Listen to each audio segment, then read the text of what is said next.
Pada tanggal 19 hingga 20 Desember tahun 1948, terjadilah agresi militer Belanda yang kedua. Operasi militer Belanda ini berawal dari serangan di Yogyakarta yang saat itu merupakan ibu kota dan pusat pemerintahan Indonesia, dan operasi pun meluas ke sejumlah kota di Jawa dan Sumatera.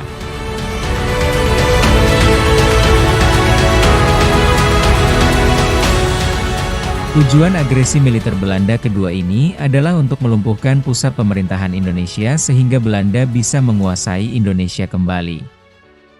Operasi militer Belanda juga sampai di kampung-kampung di Yogyakarta, tidak terkecuali di Kampung Pogung Kidul, Sinduadi, Melati, Sleman, Yogyakarta.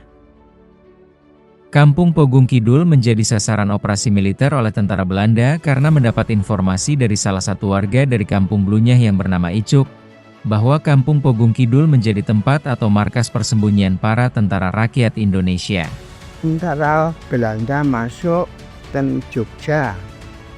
Wah, terus akhirnya itu ada anak ke rondo pangkampungan jaga kampungnya dewi-dewi.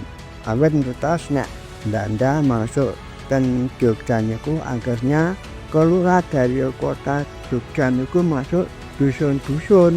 Maksudnya golek tentara apa kata dia kalau kedengaran. Namun Belanda nika tiap siang yuk kerep-kerepe keluar dari kota, belasak-belasak di luar kota di kampungan. Nah, di kampungan itu mila nggih kalau nek wong Jawa bahasanya ya kejam sekali. Tanpa tanya, tanpa tanya, tanpa dicurigai, kalau ada orang laki-laki berjalan jauh mesti pada umumnya ditembak oleh Belanda itu.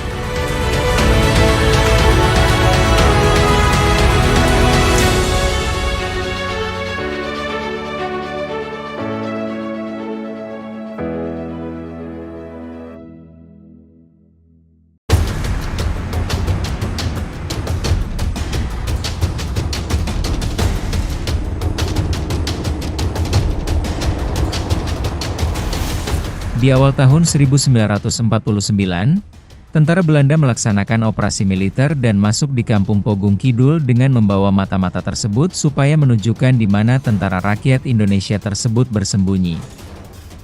Rombongan tentara Belanda datang dari arah selatan Kampung Sendowo dan masuk di Kampung Pogung Kidul. Tentara Belanda melihat ada beberapa warga yang sedang berkumpul di suatu tempat atau pos ronda.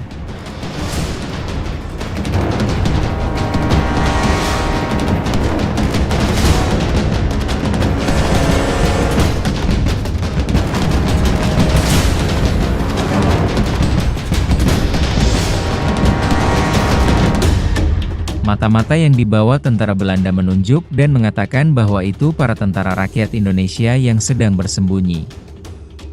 Seketika itu, tentara Belanda langsung memberondong dengan tembakan ke arah para warga Pogung Kidul yang sejatinya malam itu sedang melaksanakan penjagaan kampung atau ronda. Maka meninggallah seketika itu, yaitu Reso Inangun, Mujiono, Atmo Pawiro atau Satar, yang saat itu dalam kondisi kritis diungsikan oleh warga ke arah utara dan meninggal 1 hari setelah peristiwa itu. Sedangkan Sudomo dan Somo Pawiro yang saat itu ikut ronda kampung dapat melarikan diri ke arah timur dan utara. Somo Pawiro yang lari ke arah utara tertembak kakinya oleh tentara Belanda. Sedangkan Sudomo jatuh ke parit dan merangkak ke arah timur dan lepas dari pengamatan tentara Belanda.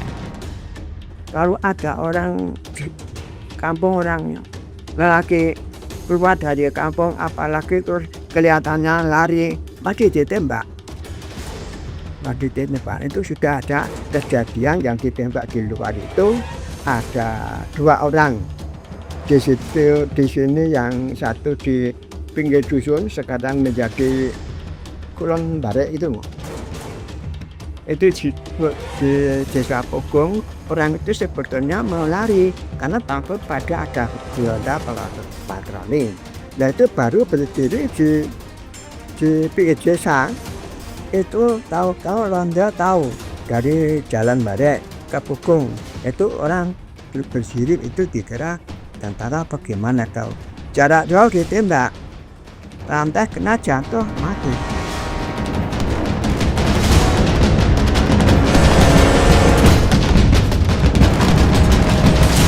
Sedangkan mata-mata yang diajak oleh tentara Belanda tersebut akan melarikan diri dan langsung ditembak mati seketika karena merasa keterangan yang dia informasikan ke Belanda tersebut salah.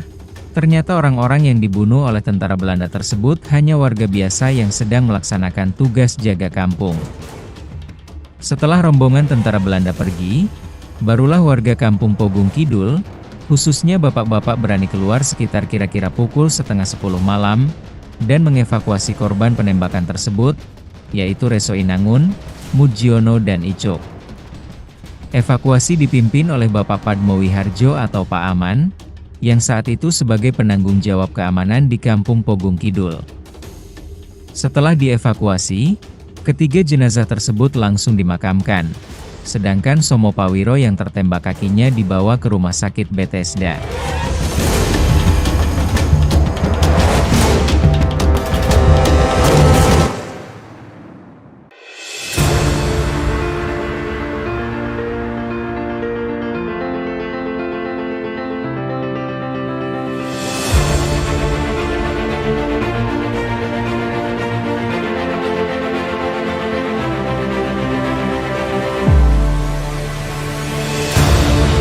Beberapa hari kemudian tentara Belanda masih mengadakan operasi militer kembali dari arah timur, Kampung Barek, menuju ke arah Kampung Pogung Kidul.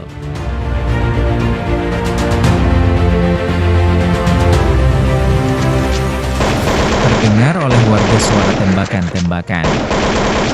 Mendengar suara tembakan senjata, warga Pogung Kidul khususnya bapak-bapak merasa panik, dan segera keluar rumah melarikan diri mencari persembunyian yang dirasa lebih aman.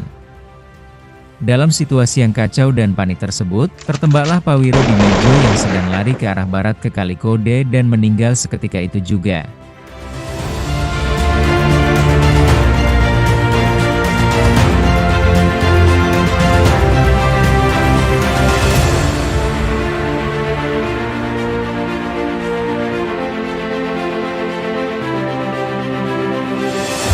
Setelah dirasa aman, dievakuasilah jenazah Pawiro di Mejo dan kemudian dimakamkan di makam Pogung Kidul.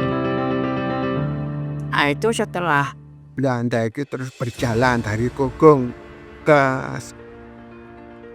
barat, terus turun dari Sukan Cote, naik itu dari jalan Monjali itu ada slogannya ke barat masih ke Cejong. Ya, itu orang Cina ada yang lari di sana, sampai sana di kulon Aratan Monjali itu.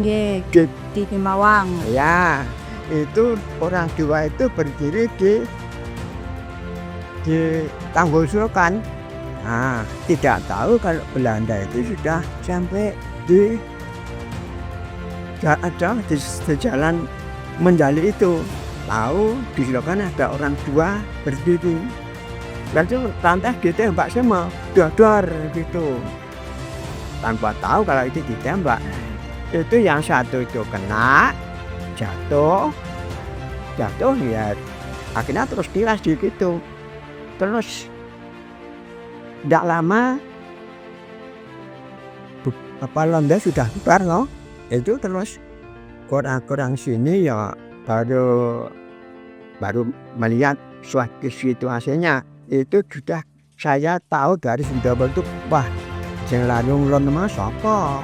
Akhirnya langsung dipikul pakai lincah itu dibawa ke pulang. Itu wah itu tahu namanya Pak Pawirorejo. Iya, Pak Pawirorejo ini sini itu mati gatum. Itu Pak Pawirorejo.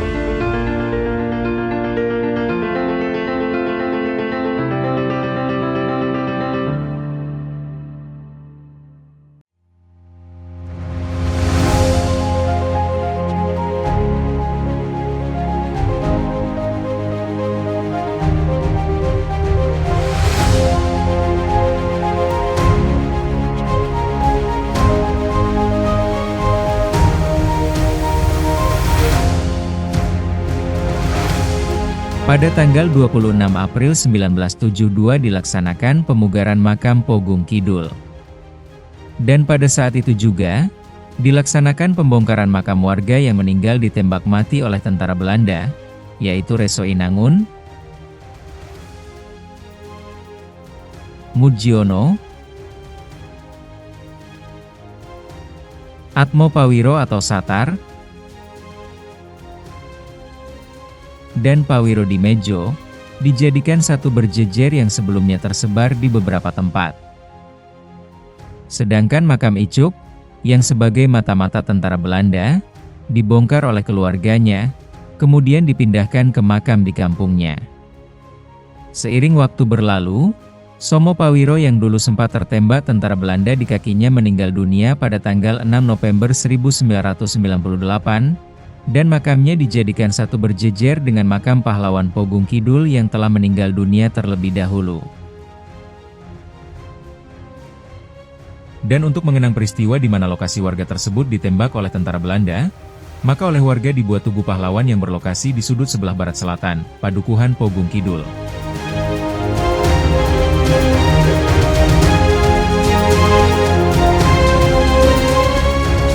Demikian sejarah tentang peristiwa wafatnya beberapa warga Pogung Kidul pada saat terjadi agresi militer kedua oleh tentara Belanda di Padukuhan Pogung Kidul. Semoga cerita ini bermanfaat bagi warga di Padukuhan Pogung Kidul dan khususnya kepada generasi muda sebagai penerus perjuangan bangsa dalam mengisi kemerdekaan Republik Indonesia.